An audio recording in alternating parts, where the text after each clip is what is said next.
Hi everyone and welcome back to my channel. My name is AnsAlli Allison and today I have another episode of Haunted History for y'all.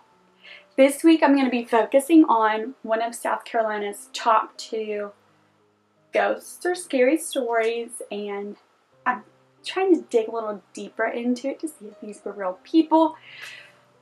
This first story, the one that I'm telling today, is a real story about a girl that's from Murrells Inlet, and it's one of those little broken hearts videos I told y'all about.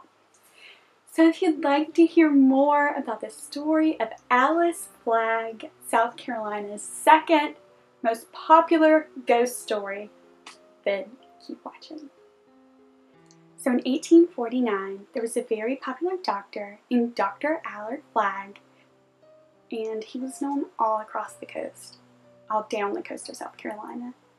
And his father recently passed away, so he invited his 16-year-old sister Alice and his mother to come live with him at the Hermitage house that was located in Murrells Inlet.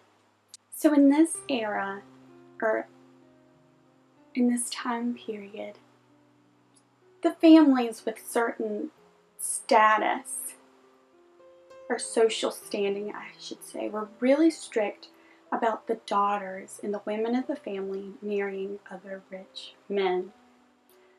I mean, that was just always the thing for centuries with families. And little Alice, she just didn't want to marry some rich man and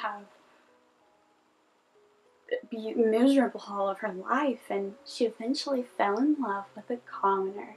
And I couldn't find his name, but I found out that he was a lumberman. So, the lumberman came to the Hermitage home one day to call upon Alice. And if you don't know what this means, it's basically when a man would come to the home and request to spend the day or take the woman out on a date, and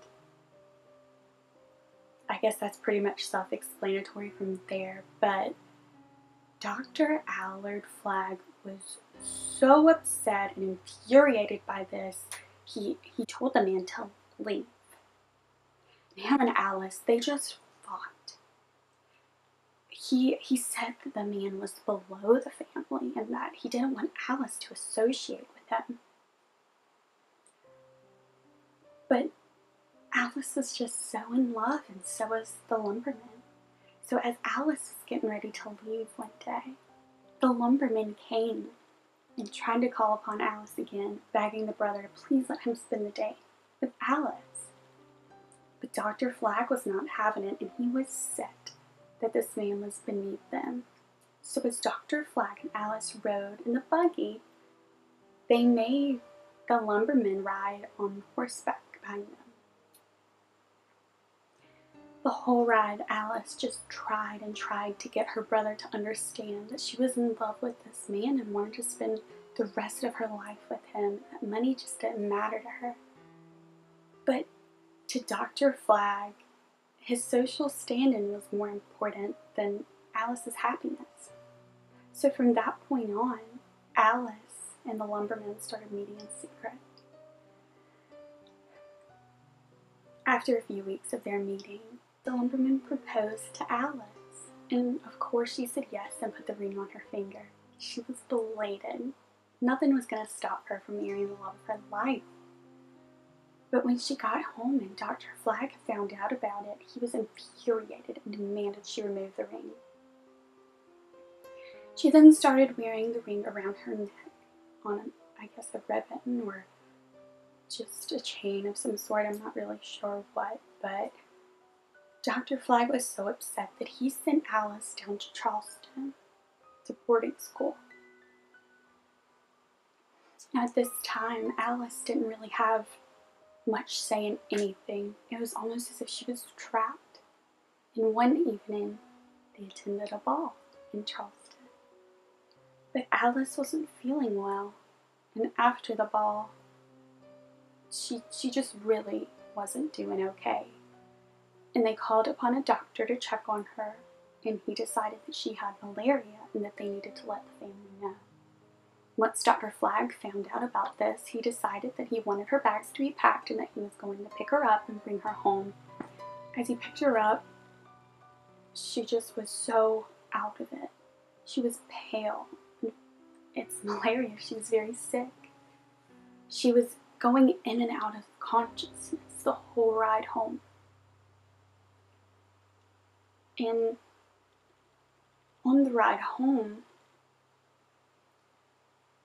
it was very rainy. And at this point in time, to get from Charleston back to Murrells Inlet, you had to pass several rivers, and the only way across them was ferries.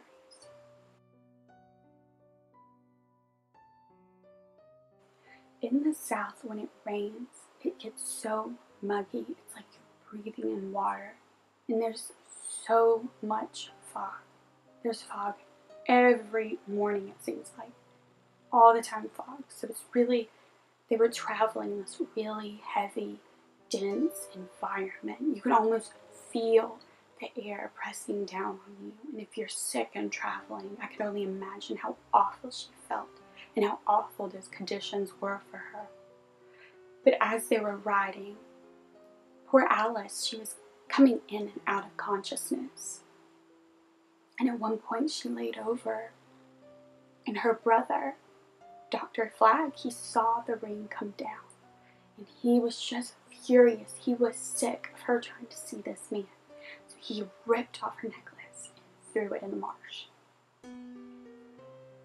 Shortly after, Alice felt for her necklace and realized it was gone. And it said that she just passed after that. And she never made it home. Dr. Flagg had Alice buried at their family plot in Polly's Island. After her burial, he had a marble slab made to go over her grave spot with her name on it. Some people say that the malaria just aided to her death, that Alice was suffering from heartbreak, and that she was very, very depressed and upset. And I could only imagine not being able to marry who I loved. I forgot to say it earlier, but when Alice was buried, they laid her in her favorite white dress.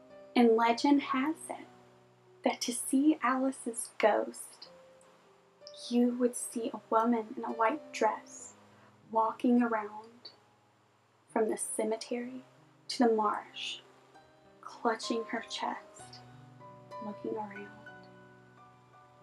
looking for her lost ring. Now, some people have reported to see her either looking out of her window of the Hermitage house or walking up the stairs up to her room in early morning, around 3 a.m. Now, this story is very popular, and I want to go drive up to Murrells Inlet and visit the Hermitage house. I haven't done much research to see if I can, but I'm really interested to see what the house looks like. Thank you so much for watching, and please subscribe, like this video, and comment down below. I would love to hear your thoughts, and I would love to hear from you. Now, that being said, I have huge plans for another video coming up this week, which is the #1 ghost story in South Carolina. And then I have more next week, but I won't spoil that. So with that being said, thank you for watching, and I'll see you next video. Bye.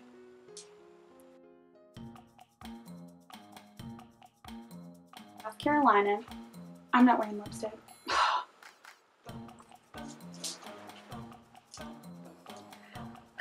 Much better.